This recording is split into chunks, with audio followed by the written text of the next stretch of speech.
Hoje eu quero tratar com você no programa Expondo as Escrituras sobre um dos assuntos mais empolgantes da Bíblia.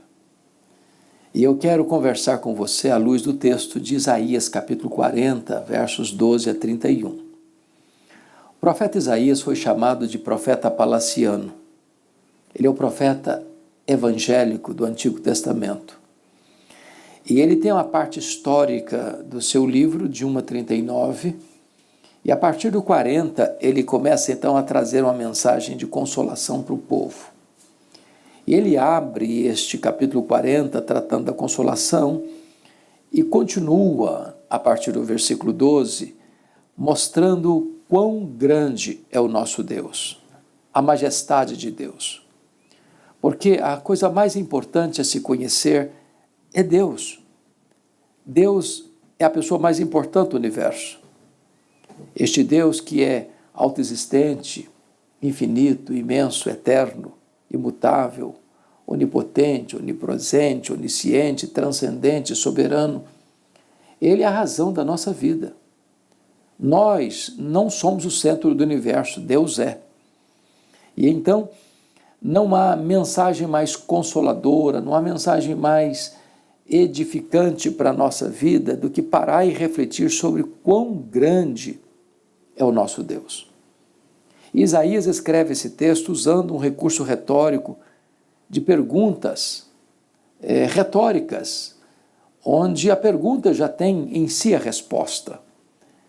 E ele compara a majestade de Deus, a grandeza de Deus com alguns aspectos da vida. Por exemplo, ele começa mostrando a grandeza incomparável de Deus em relação à criação. E eu quero ler aqui com você o verso 12, quando ele, com perguntas retóricas, faz as seguintes interrogações. Quem na concha de sua mão mediu as águas e tomou a medida dos céus a palmos?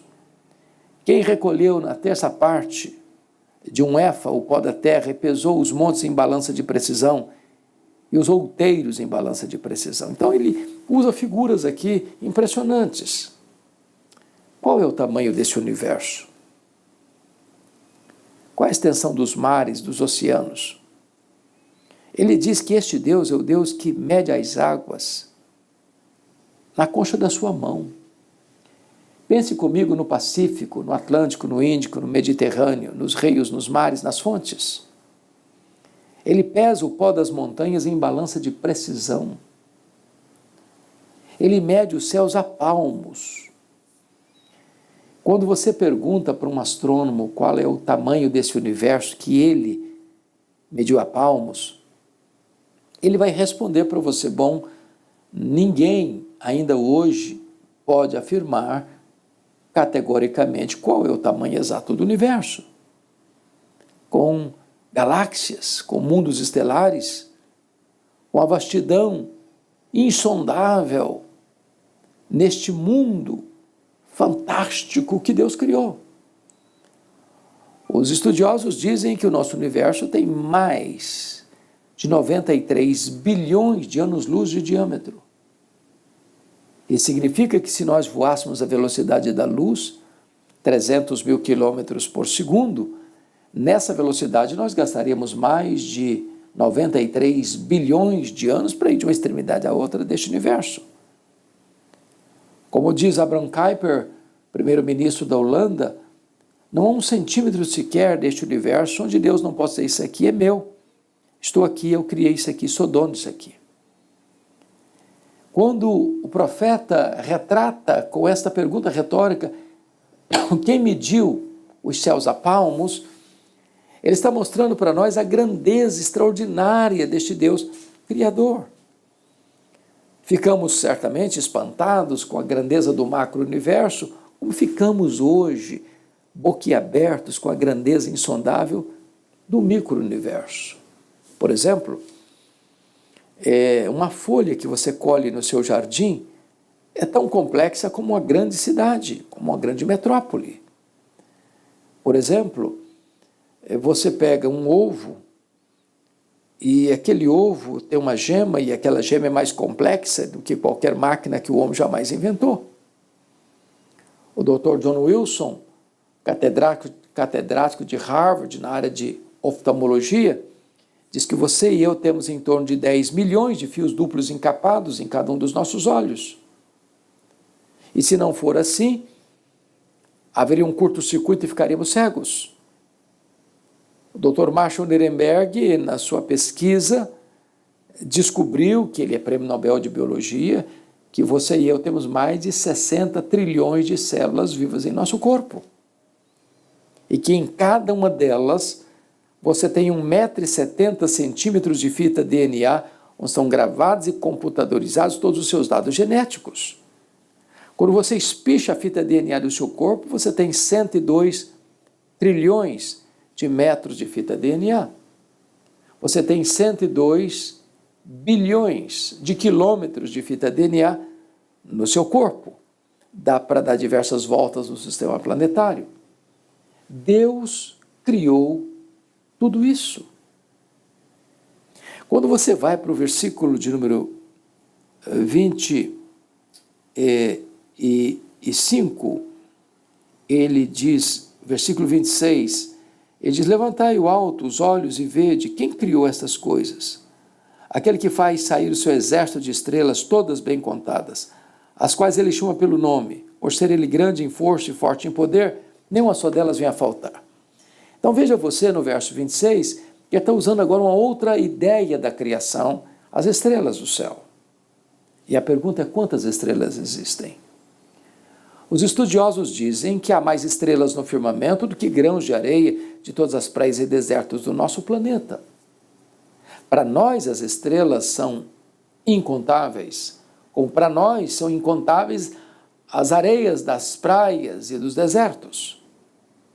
Mas os estudiosos dizem que há mais estrelas do que areias. E este Deus majestoso não apenas criou todas elas, mas batizou cada uma delas pelo nome. E por ser forte em força e grande em poder, quando a chama pelo nome, nenhuma só delas veio a faltar. Este é o nosso Deus. Quão grande é o nosso Deus. Mas agora, Isaías vai comparar a grandeza de Deus com o conhecimento humano. Versículo 13 e 14, eu peço vênia para ler. Quem guiou o Espírito do Senhor, ou como seu conselheiro o ensinou? Com quem tomou ele conselho, para que lhe desse compreensão? Quem o instruiu na vereda do juízo e lhe ensinou a sabedoria e lhe mostrou o caminho do entendimento? A pergunta de Isaías é retórica. Quem foi o professor de Deus? Quem o instruiu? Quem lhe deu sabedoria? Com quem ele recebeu a instrução? De onde veio a fonte do saber de Deus? Quem foi seu mestre? Quem foi seu professor? Em que escola ele estudou? São perguntas retóricas para mostrar uma coisa. Não houve mestre, professor, que desse conhecimento a Deus. Ele é a fonte de todo saber. Ele é a fonte de toda sabedoria. Nele, em Cristo Jesus, estão escondidos todos os tesouros da sabedoria. Ele é a fonte de toda a ciência. Não houve mestre para ensiná-lo. Ele não precisou aprender para depois saber e depois então comunicar o seu conhecimento. Ele é a própria fonte de onde emana, de onde procede todo o saber, toda a ciência, todo o conhecimento, toda a sabedoria. Este é o nosso Deus, grande Deus. Mas agora Isaías vai comparar este Deus em relação às nações, versículos 15 a 18, eu vou ler para você. Eis que as nações são consideradas por ele como um pingo que cai de um balde, ou como um grão de pó na balança. E ele prossegue no verso 17 e diz: todas as nações são perante ele como coisa que não é nada. Ele as considera menos do que nada, como um vácuo. Então vamos parar um pouquinho para pensar no passado. Imagine você os grandes impérios do passado, como o Império Egípcio, dos faraós. Vamos pensar no grande império assírio, Senaqueribe, as suas conquistas. Vamos pensar no império babilônico com Nabucodonosor. Vamos pensar no império persa com Ciro, com Xerxes, Artaxerxes, Dario. Vamos pensar no império grego com Filipe da Macedônia, com Alexandre o Grande. Vamos pensar no império romano com os Césares de Roma. E nos outros reinos e impérios que surgiram ao longo da história. Agora vamos pensar hoje nas grandes potências mundiais: Estados Unidos, China, Japão, Alemanha, Inglaterra, França, Rússia, Canadá, Brasil. O texto diz que todas essas nações, para ele, em comparação a ele, são como um pingo que cai num balde, como um pó, uma balança de precisão, como um vácuo, como nada, como menos do que nada. Este é o nosso Deus. Ele levanta reinos e abate reinos. Ele levanta reis e faz reis apiarem do poder. As rédeas da história estão em suas mãos. Ninguém pode insurgir-se contra ele e prevalecer.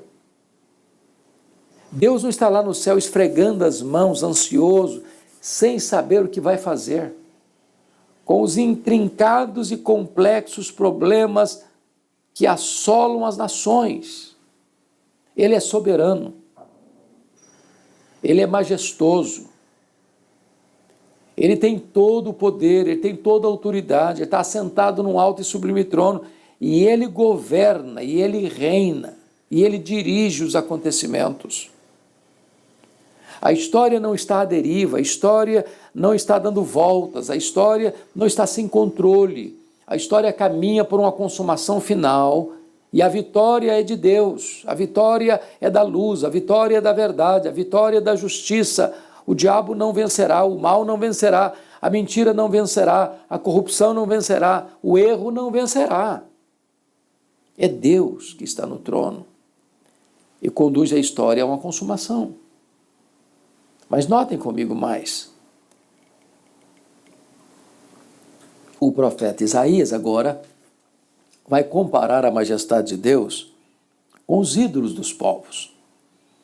Porque todos os povos e todos os reinos do passado tiveram seus deuses. Né?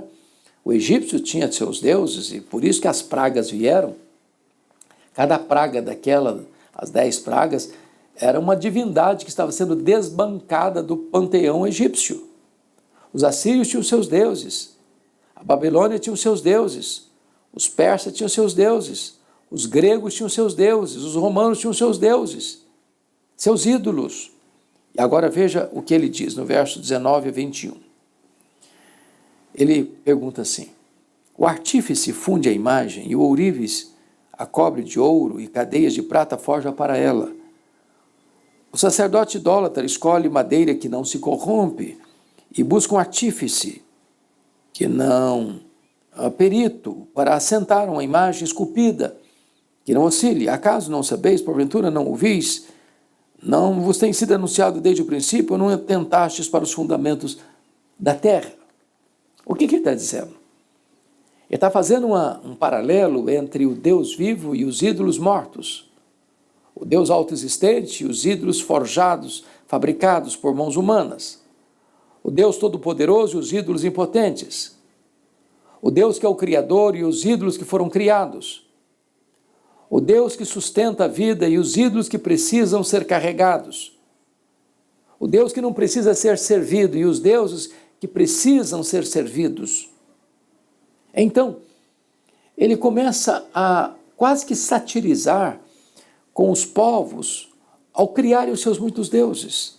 Por exemplo, quando o apóstolo Paulo esteve em Atenas, a cidade mais culta do planeta, seu espírito se revoltou por causa da idolatria prevalecente na cidade. Havia muitos deuses. Plínio chegou a dizer que havia mais de 30.000 estátuas dedicadas aos deuses em Atenas, no tempo de Paulo. Mas esses deuses são de madeira, são de pedra, são de prata, são de ouro, estão bordejados de pedras preciosas, mas eles têm olhos, mas não enxergam, eles têm boca, mas não falam, eles têm ouvidos, mas não escutam, eles têm mãos, mas não apalpam, eles têm pés, mas não andam, eles têm boca, mas não sai som nenhum, eles não podem nada fazer, eles não podem sequer se defender, eles são inúteis, eles são nulos, eles são impotentes. Porém, Deus é o Criador, é o sustentador, é o Salvador, é o protetor, é o Consolador, é o soberano que está sentado no trono e dirige a história. O que Isaías está falando é da superioridade incomparável deste Deus em relação aos ídolos. Mas tem mais. Agora ele vai comparar este Deus soberano com os príncipes da terra. Nos versos 22 a 25, ele diz: este Deus é o que está assentado sobre a redondeza da terra. Versículo 23, ele quem reduz a nada os príncipes e torna em nulidade os juízes da terra. E no verso 25 ele pergunta retoricamente: a quem, pois, me comparareis para que eu lhe seja igual, diz o santo? Então vamos pensar um pouquinho nos grandes líderes da história, dos faraós do Egito, Senaqueribe da Síria, Nabucodonosor da Babilônia, Ciro o Grande da Pérsia, Alexandre o Grande do Império Grego, os poderosos Césares de Roma, César Augusto, Tibério César, Calígula, Cláudio, Nero, Tito Flávio, Vespasiano, Domiciano, Marco Aurélio, Décio, Diocleciano, todos eles. Pensemos agora em Napoleão Bonaparte, em Adolf Hitler, Mao Tse-tung. Hoje poderíamos pensar nos grandes nomes das grandes nações. O que são eles? Nulidades diante de Deus. O Senhor sopra, eles desaparecem, viram pó, caem na vala do esquecimento. Porém, Deus está no trono. Jamais será apiado do poder. Seu trono é eterno, seu governo permanece para sempre. É Ele quem dirige a história. É Deus quem levanta um, é Deus quem faz o outro apiar do poder. Então, diante dos reis, diante dos magistrados, diante dos poderosos deste século, o poder deles é limitado e tem prazo de validade. Mas o Deus Todo-Poderoso reina absoluto, sobranceiro, soberano. Agora, o profeta Isaías vai trazer para nós a aplicação dessa mensagem. Porque chega no verso 27, ele está escrevendo para o povo de Deus, e há uma pergunta: por que, pois, dizes, ó Jacó, e falas, ó Israel, o meu caminho está encoberto ao Senhor, e o meu direito passa despercebido ao meu Deus? Então, primeiramente, Isaías retrata a majestade de Deus, para depois aplicar a mensagem ao povo. E aqui havia duas queixas do povo em relação a Deus. Primeiro, ele diz que o meu caminho está encoberto ao Senhor. Ou seja, será que Deus sabe mesmo? Será que Deus conhece mesmo? Será que Deus vê mesmo o que eu estou passando? O meu sofrimento, a minha angústia, a minha dor, as minhas lágrimas. Será que Deus sabe quem sou eu? Será que Ele se importa comigo? Será que Ele se interessa pela minha vida?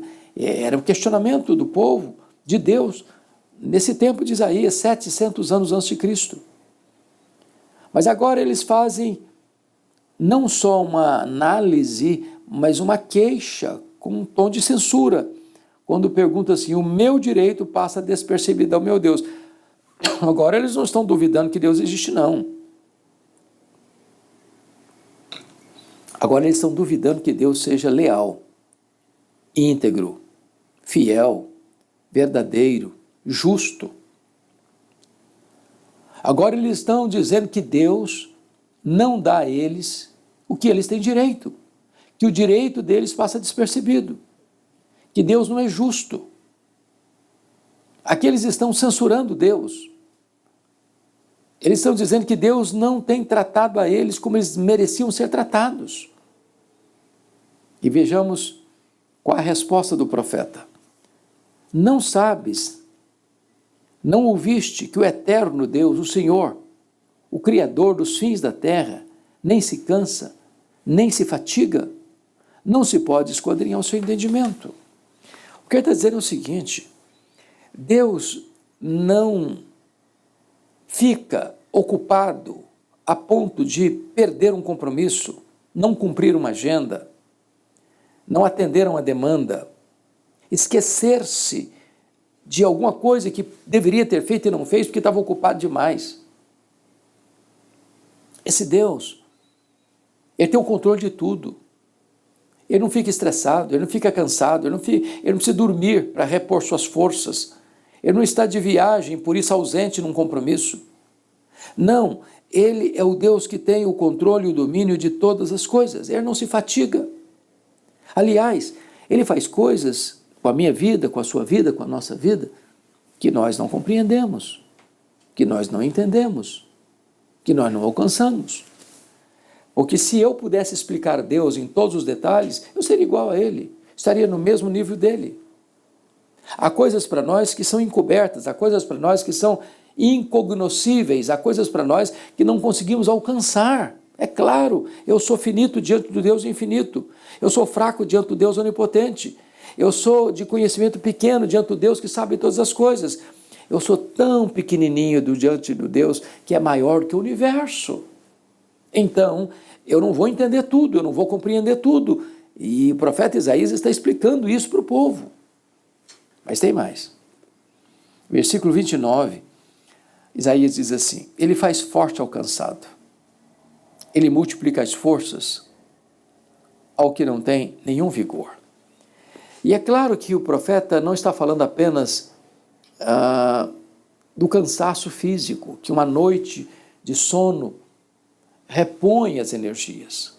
Há um cansaço maior, que é o cansaço da alma, é o cansaço da mente, é o cansaço das emoções, é o cansaço espiritual, é a frustração com a vida, é a insatisfação com tudo que se jogou para dentro na busca de encontrar sentido para a vida e não encontrou. São aqueles que procuram uma razão da vida nas festas, nas músicas, na bebida, na riqueza, nas realizações, no sexo, na fama, e percebem que tudo isso não é suficiente para preencher esse vazio do coração. E a esse que está cansado de buscas frustradas, a esse que já bateu em todas as portas e só colheu decepções, Deus faz forte ao cansado. Deus multiplica as forças ao que não tem nenhum vigor. Ele pega aquele que já está prostrado, aquele que já está nocauteado, aquele que já jogou a toalha, aquele que já desistiu, aquele que já está pensando em dar cabo da própria vida, e levanta essa pessoa, e apruma essa pessoa, e fortalece essa pessoa, e dá um novo horizonte para essa pessoa. Quando chega no verso 30, Isaías vai trazer uma outra informação. Os jovens se cansam e se fatigam, e os moços de exaustos caem. É claro que pega a figura do jovem aqui, porque o jovem está no vigor da sua força física, da sua capacidade corporal. Mas os jovens também se cansam e se fatigam. Há muitos jovens que estão cansados, desanimados, sem perspectiva de vida, sem sonhos, sem projetos. já estão com os joelhos trôpegos, com as mãos descaídas, com a incapacidade de sonhar, de realizar. E o texto está dizendo que esses jovens, eles se cansam, e eles ficam fatigados, e eles chegam a ponto de ficarem exaustos e caírem. Ou seja, o que o profeta está querendo dizer é que nós não avançamos vitoriosamente na vida, firmados, confiados na nossa saúde, no vigor da juventude, na beleza da juventude. A beleza passa, a força passa, o vigor passa. E aqueles que estão no auge do seu potencial físico colapsam, caem, são nocauteados. Mas agora ele está fazendo um contraste, porque ele começa o verso final, o verso 31, com a conjunção adversativa, mas, em contraste com os jovens que estão fatigados e prostrados, mas os que esperam no Senhor renovam as suas forças, sobem com asas como águias, correm, não se cansam, caminham e não se fatigam. Ele contrasta aqueles que estão confiando no seu poder, na sua riqueza, na sua força, na sua sabedoria, na sua beleza, com aqueles que esperam no Senhor. Os que esperam no Senhor renovam as suas forças. É Deus quem vem e tonifica as musculaturas da nossa alma. É Deus quem chega e põe uma B12 na nossa veia espiritual. É Deus quem refaz o nosso ânimo, é Deus quem levanta os nossos olhos, é Deus quem fortalece a nossa fé, é Deus quem nos apruma na vida. E ele aqui compara de uma maneira tão linda com a águia. Mas os que esperam no Senhor renovam as suas forças, sobem com asas como águias, correm, não se cansam, caminham e não se fatigam. O que eu acho impressionante é que ele usa os três verbos em grau descendente e não em grau ascendente, como se esperava. Ele diz sobem, correm, caminham. Quando a oratória, a retórica, a arte do falar em público requeriria aqui os verbos em grau ascendente. Caminham, correm, sobem. Porém, o que ele está dizendo é que muitas vezes nós voamos algumas vezes na vida, nós corremos algumas vezes na vida, mas a dinâmica da vida é caminhar. E o que mais nos estressa não são as poucas vezes que voamos, não são as algumas vezes que corremos, mas as muitas vezes que na rotina da vida nós caminhamos. Deus é poderoso para renovar você na rotina da vida, na caminhada da vida. E você vai voar como águia. E a águia é a rainha do espaço. A águia é uma ave fascinante, símbolo de nobreza. A águia galga as alturas excelsas, faz voos longos e altaneiros, porque ela não rufla suas asas como a andorinha. Ela larga suas asas e deixa que o vento a carregue. A águia tem uma visão extraordinária. Nós temos na nossa retina um dispositivo chamado fóvea, que nos dá a capacidade de, num quadro geral, tirar um close de um ponto específico. Os estudiosos dizem que a águia tem 3 fóveas no seu olho, um apontando para cima, outro para frente, outro para baixo. A águia enxerga 3D, tridimensionalmente. Ela é capaz de visualizar um alvo a 1000 metros e voar para cima dele como uma flecha, como um projétil. Nós somos como a águia. A águia tem a capacidade de se remoçar. É Deus quem renova a nossa mocidade como a da águia. Ela tem a capacidade de, quando percebe que as suas penas estão enferrujadas, suas garras estão frágeis, seu bico já não consegue mais ter a mesma força, fazer um retiro para a solidão, para o alto dos penhascos, e ali renovar suas penas, renovar suas garras, renovar seu bico.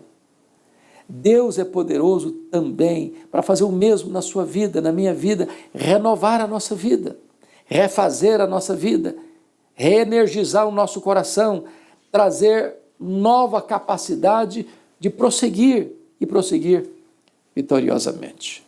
Mas a águia, ela tem um cuidado muito especial com seus filhos. Está lá escrito no livro de Jó, quando ela coloca o ninho de seus filhos no alto dos penhascos, longe dos predadores, nos ensinando que quando Deus nos renova, nós também nos tornamos mais cuidadosos com os nossos filhos, colocando-os longe dos predadores, que estão nas portas das escolas, que estão nas mídias sociais, que estão em todas as janelas abertas e coloridas do mundo, para tentar capturar a mente dos nossos filhos, para tentar distorcer o rumo e a caminhada dos nossos filhos. Como a águia, precisamos também cuidar da nossa casa, cuidar da nossa família, cuidar dos nossos filhos. Este Deus é o Deus que refaz-nos, renova-nos, para que sejamos como a águia, voar nas alturas excelsas da comunhão com Deus. Este é o nosso Deus, majestoso, poderoso, maior, muito maior do que o universo que ele criou, maior do que qualquer conhecimento que o homem possa granjear, porque ele é a fonte de todo o saber. Ele é maior do que todas as nações da terra, ele é maior do que todos os príncipes da terra, ele é maior do que todos os ídolos dos povos. Ele é o Deus Todo-Poderoso, incomparavelmente grande. Quão grande é o nosso Deus! É o Deus que renova as nossas forças, é o Deus que refaz a nossa vida, é o Deus que apruma os nossos joelhos trôpegos, é o Deus que nos firma nas veredas da justiça, é o Deus que nos enche de entusiasmo, paz e alegria, e é o Deus que refaz a nossa alma, refaz o nosso coração e transforma a nossa fraqueza em força e nos dá condições de voar nas alturas excelsas da comunhão com Ele. Você conhece esse Deus? Ele pode ser o seu Deus. Ele pode ser o seu refúgio. Ele pode ser a sua fortaleza. Que Deus abençoe muito, muito você, a sua vida, o seu coração, a sua família. Um grande abraço.